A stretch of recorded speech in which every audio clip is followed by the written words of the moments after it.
Ergaa Yihudaa boqonnaa tokko. Ani Yihudaan garbichi Yesuus Kiristoos obboleessi Yaaqoob, isin warra waamamtanii Waaqayyo Abbaadhaan jaallatamtanii Yesuus Kiristoosiin eegamtaniif kana caafuu kooti. Araarri, nagaan, jaalallis isiniif haa baay'atu. Michoota koo, waa'ee fayyina walii wajjin qabnuuf duruma iyyuu isiniif caafuudhaaf dhamaa utuu hin jiru, amma amantii isa al tokkicha yeroo hundumaaf akka ta'utti warra Waaqayyoof qulqullaa'anitti dabarfame sanaaf akka loltaniif caafee isin gorsuun giddiitti barbaachisaa ta'uu isaa argeera. Warri Waaqayyoo malee jiraatan ayyaana Waaqayyoo keenyaa argachuun gadhiisatti jiraachuudha jedhanii yaada isaanii diddiiranii Gooftaa keenya Yesuus Kiristoosiin isa kophaa isaa gooftummaa qabus gananii lo'anii nu gidduu galaniiru. Isaan kun wanta yakka isaanitti mursiisu kana jalatti duraan dursanii caafamaniiru. Isin waan ani amma isiniif caafuuf jedhu hundumaa hin beektu. Haa ta'u iyyuu malee ani isin yaadachiisuu nan barbaada. Innis gooftichi saba isaa al tokkicha biyya Gibxii baasee akka isaan oolche booddee immoo warra isatti hin amanin sana akka balleessedha. Isa Waaqayyo ergamoota warraaboo isaaniitti kenname irra darbanii lafa taa'umsa isaanii gadhiisan, funyoo hidhaa bara baraatiin dukkana jalatti hidhe. Firdii isa guyyaa guddaa sanaaf isaan eegu yaadadhaa. Akkuma ergamoota sanaa immoo warri mandaroota Sodomii fi Gomoraa, warri mandaroota naannoo sanaas halalummaa keessaa ba'anii ejjummaadhaaf warruma akka isaanii nama hin ta'in duukaa iyyuu in adeemu turan. Isaan adaba ibidda bara baraa fudhachuudhaan wanta warra akkasii irratti dhufuuf jiru agarsiisuudhaaf fakkeenya ta'aniiru. Akkasuma immoo warri lo'anii nu gidduu galanii yaada isaanii abjootan immoo xurii foon isaaniitti in dibu. Gooftummaa Waaqayyoo isaan irraa qabu in dagatu. Warra akka ergamootaa Waaqa keessatti ulfina qaban in arrabsu.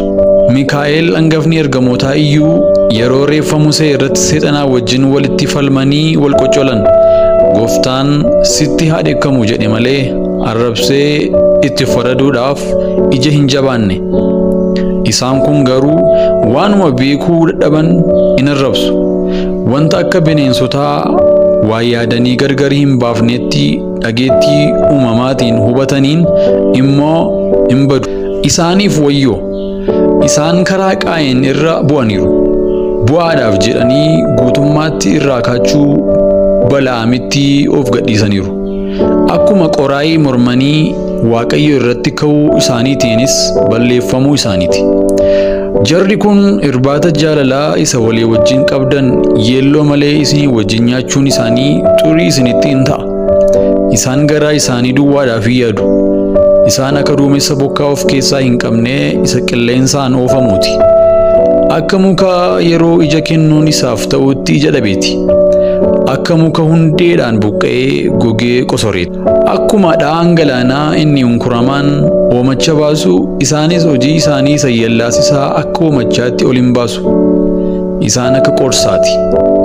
Iddoon dukkana limixii bara baraan isaaniif kaa'amee jira. Henook Addaamii jalqabee dhaloota torbaffaa ture.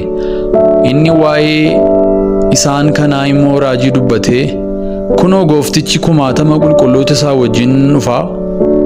Inni nama hundumaa irratti faraduudhaaf taa'ee waan warri Waaqayyoo malee jiraatan jireenya akkasii keessatti hojjetan hundumaa dubbii jajjabaa cubbamoonni warri Waaqayyoo malee jiraatan isa irratti dubbatan hundumaa bakkeetti baasee amansiisee nama adduma addaan hin adabaa jedhe. Namoonni raajiin irratti dubbatame kun waan hundumaatti hin gungumu, waan hundumaas hin komatu. Akka kajeellaa isaaniitti hin jiraatu. Afaaniin guddisanii of hin jaju. Warra waa irraa abdatan immoo sobanii hin saadu. Isin garuu michoota koo dubbii ergamoonni Gooftaa keenya Yesuus Kiristoos kanaan dura dubbatan yaadadhaa. Isaan yeroo gara dhumaatti geeftonni warri Waaqayyoo malee akka kajeellaa foon isaaniitti jiraatan dhufuuf jiru jedhanii isinitti himaniiru. Warri dhufan kun gargar ba'uu hin fidu. Yaada foonii jalas of hin galchu. Afooricha of keessaa hin qaban.